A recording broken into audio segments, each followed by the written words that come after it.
name is Sheldon Person, and this video is about the third 2024 TMEA Texas All-State Excerpt for Viola. The music you just heard was from Dances of Galanta by Zoltan Kodaly. Kodaly was a compatriot of Bela Bartok, and for those of you who are looking for extra credit, find out where did Kodaly and Bartok go together, what did they do together when they were there, and how does that influence this music. It'll make your music making more rich and interesting and creative, and it'll make this project more fun if you know those answers to those questions. Dances of Galanta is a famous orchestral work, but it doesn't get as performed as often as Bartok's Concerto for Orchestra. I've played this piece a couple of times in my life, but I can honestly say this is the first time I've ever had to play all of the double and triple stops. So when you have to play all of the notes in this excerpt, this is quite a difficult passage to play at speed. So we need to talk about some of the technical challenges and how to process this, because this is not easy and we're going to need to practice it slowly. But let's work our way through from the beginning.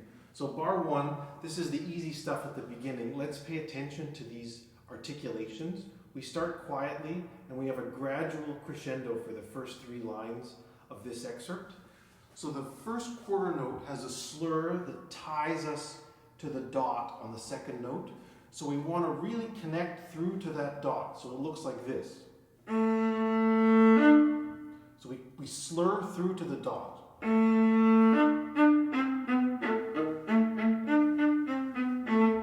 And gradually we get louder, we do it again.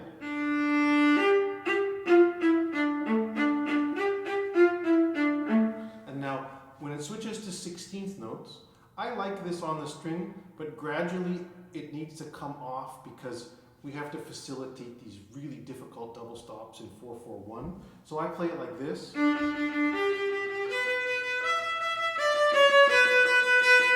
Crescendo. And then this you lift a little bit.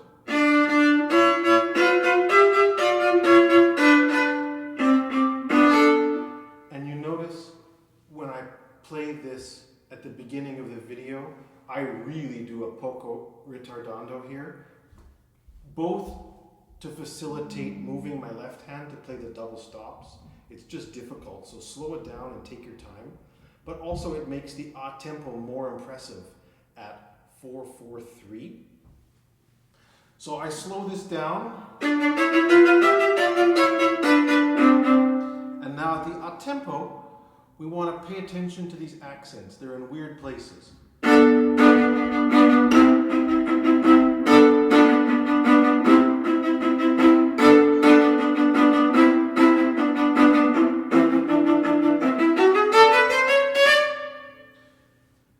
So it looks like that. Bar 451, I think we need to talk about these bowings. Down, up, down, up, down, up is how we would do it in the orchestra normally. It's a perfectly good bowing. It's like a standard thing you do. The only thing is when you play it in the orchestra, you'd never play all of the notes. You would divide and conquer with your stand partner, so it would look like this.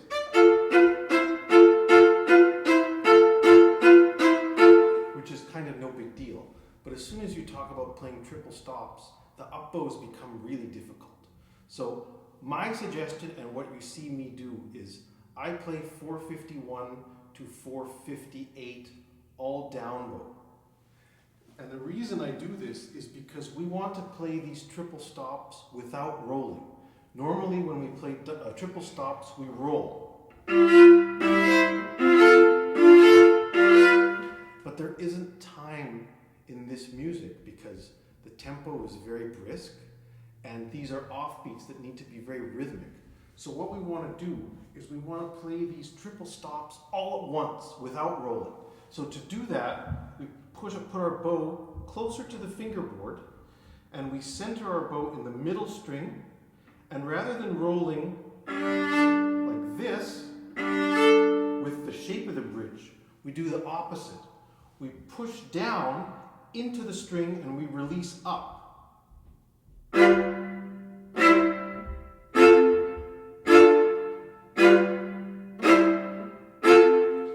By doing that, all three strings ring simultaneously, and we get a crisp, clean, articulate triple stop, and it facilitates playing this at a fast tempo in a way that sounds accurate and clean, but also playing all the notes. So the way we do it with the left hand is we want to use the rests to set. Set, set, set, set, set.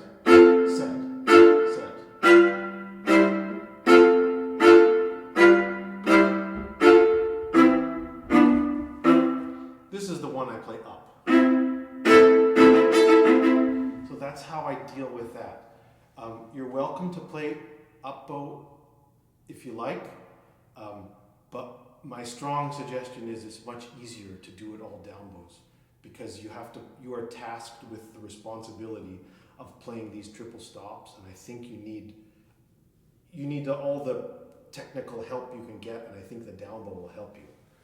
Now, 4, 5, 9, it's impossible to talk about this without talking about left hand technique. You need it to play this passage. We don't have time here to do a deep dive into left hand organization and left hand technique. But let's just say this. If your hand is crumpled on the viola like this, you're going to have a very difficult time playing this passage. We need the old rabbit hole from our early days as young people learning how to hold our instrument, or another way of saying it is 2 points of contact, thumb and fingertip. But as soon as we start to do this, it's very difficult to move our hands, because we need to, in this passage, we need to be able to move our fingers north and south like this, but also east and west. And to do that, you can't be grabbing the viola. You need to have space to move your fingers this way. So let me show you how this works. We have to practice this slowly, and what we do is we set our fingers and then we leave them. So this is like set it and forget it. So we've got 4, 5, 9, we set it, and then play. And then we stop and reset, and then play. Set, play. Set, play. Set, play. And now this isn't so bad. Accents. I use fourth finger here to keep everything on the G string.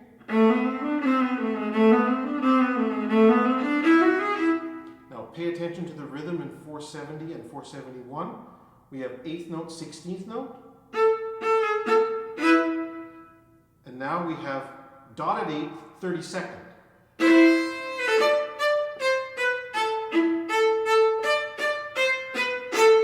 Crescendo. And again, we have the same passage. Set it and forget it. Set. Set. Set. Set. And to play these passages again, we need to know the semitones and whole tone, position of the fingers, and then we move our fingers east to west. We tuck them under.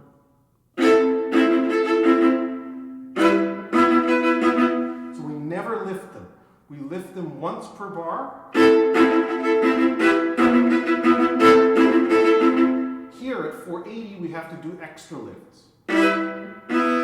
Set, set, set, set. Now at 483, pay attention to the weird accent pattern. There's accents on every note except the downbeat of 484 and 486, so it sounds like this. No accent. Accent. No accent. Accent. That's weird, and we have to practice that slowly. 487 looks really difficult, but we practice it by getting rid of the rests. We practice it like this. Like that. And then we get rid of every other 16th note.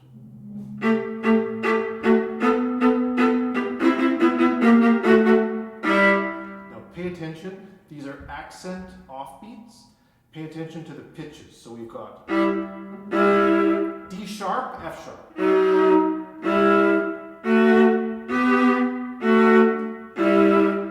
F sharp, D natural. Small diminuendo. And you're done. So this excerpt is challenging. It requires slow practice like I showed you. We practice it with stops and resets, and then gradually we get rid of the stops and resets, and we're able to play it fluently in tempo. If you're struggling, ask for help. There's a lot of left-hand technique required in a passage like this, but once you learn how it works, it's yours to use in everything else you play after. So I encourage you to develop those skills now. Good luck on your auditions this year for the TMEA All-State. If you have comments or questions, please feel free to drop them below.